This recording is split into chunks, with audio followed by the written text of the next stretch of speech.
This is an NBC News special report.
PACs, or Political Action Committees, have been around since the 1940s. They're private organizations that raise money for candidates or issues.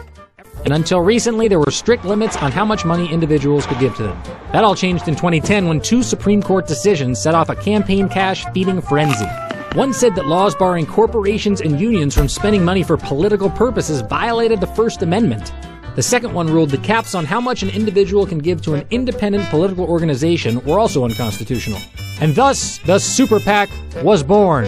Technically called Independent Expenditure Only Committees, Super PACs can raise as much money as humanly possible from corporations, unions, and deep-pocketed fat cats. There are absolutely, positively zero limits on how much money they can raise or spend. And while Super PACs are prohibited from coordinating with individual campaigns, they're often run by friends or associates of the candidates. So why does anybody care about these groups? Because we are talking big bucks going into influencing our democratic process. As of March 2012, 364 Super PACs had sucked in more than $130 million and spent more than $75 million supporting their candidate or trashing his opponents. Are Super PACs destroying our democracy, or are they protected by the First Amendment? Hello, and welcome to the Silby Report. Today, we'll be experiencing the shadowy world of the Super PAC. A world so radically different from the world of the PAC because it's got super in it. And for our daily victims, we'll be having 3 special guests join us. Omar Abul Anin, a legal consultant from the Moon Colony, and I'm not sure he's entirely human, but whatever. Daichi Komiya, a protester in the Occupy Wall. Dennis Mabluthia, a Florida voter that just finished voting in the Florida primary. Ancher asks what the constitutional question was. Period. What's the constitutional question in Citizens United versus FEC? Well, Citizens United mainly had to do with the First Amendment and what types of speech are protected and which ones are not. For example, stare decisis, which translate as let the decision stand, or essentially what it is precedent, dictates that all political speech is protected under the First Amendment, free speech clause. However, there are forms that aren't protected, like libel, obscenity, and fighting words.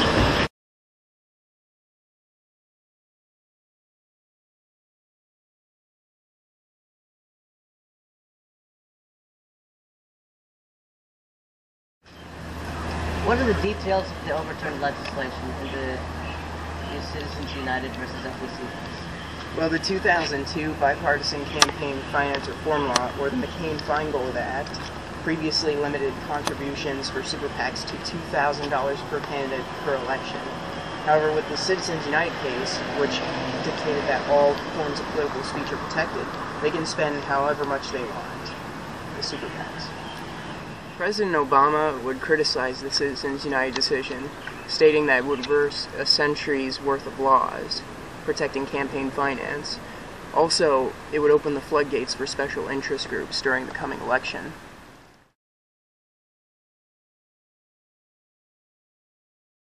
Protesters appear very angry over the ruling, where many raise signs saying corporations are not people, or money talks too much. I've even saw signs like, I'm not allowed to use a blowhorn. Why are corporations protected under the First Amendment and not me? We believe that the CU decision is un-American, and since it will make a democratic government into a sales item. PACs were already making a huge influence on the campaign, and now we have super PACs that could use unlimited money and donations. Now that the decision's made, what are the current goals for the protesters here? The decision is now a major grievance we're trying to address. We have the right to redress grievances, like what the Founding Fathers did in the Declaration of Independence. They listed the causes of their separation and grievances. We have the same right too today. The decision was poorly reasoned. The Supreme Court dismantled an election law that was limited, but not prevent the influence of money.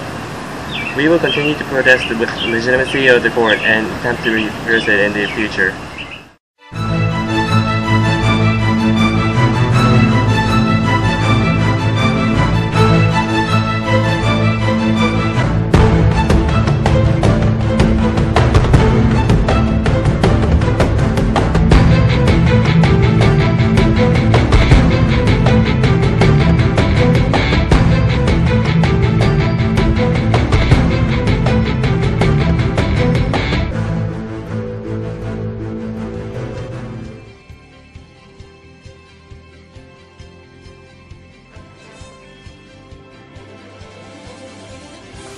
I don't have lobbyists running my campaign.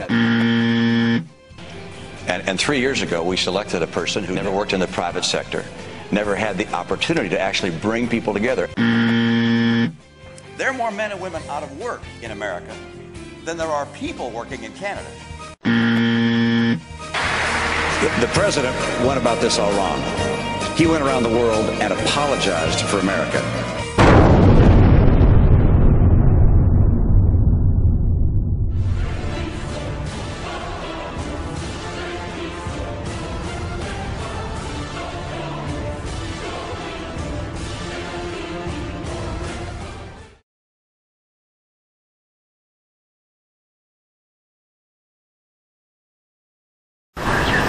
So what is the experience like voting in the Florida primary? I would say that voting in the Florida primary was quite a tough decision because a lot of attack ads had been going on, and as we look keenly at the attack ads, we see that most of them were sponsored by super PACs.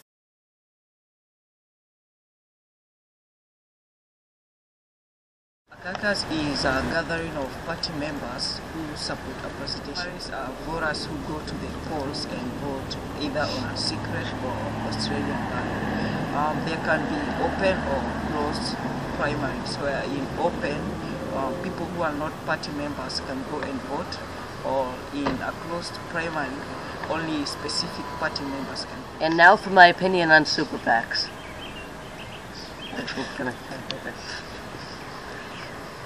Good.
Hello,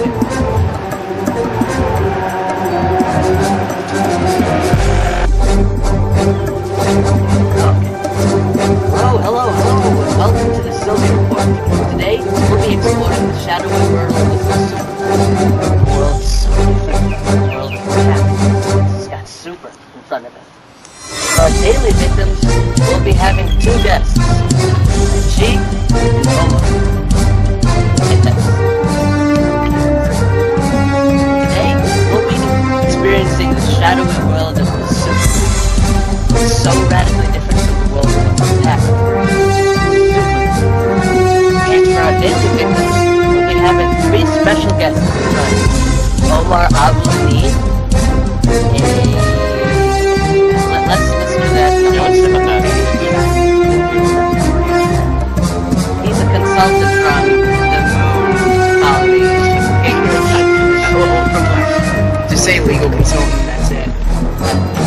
We'll talk about this is First guest, Omar Abu Anin, will be his legal consultant, who will be talking about Citizens United.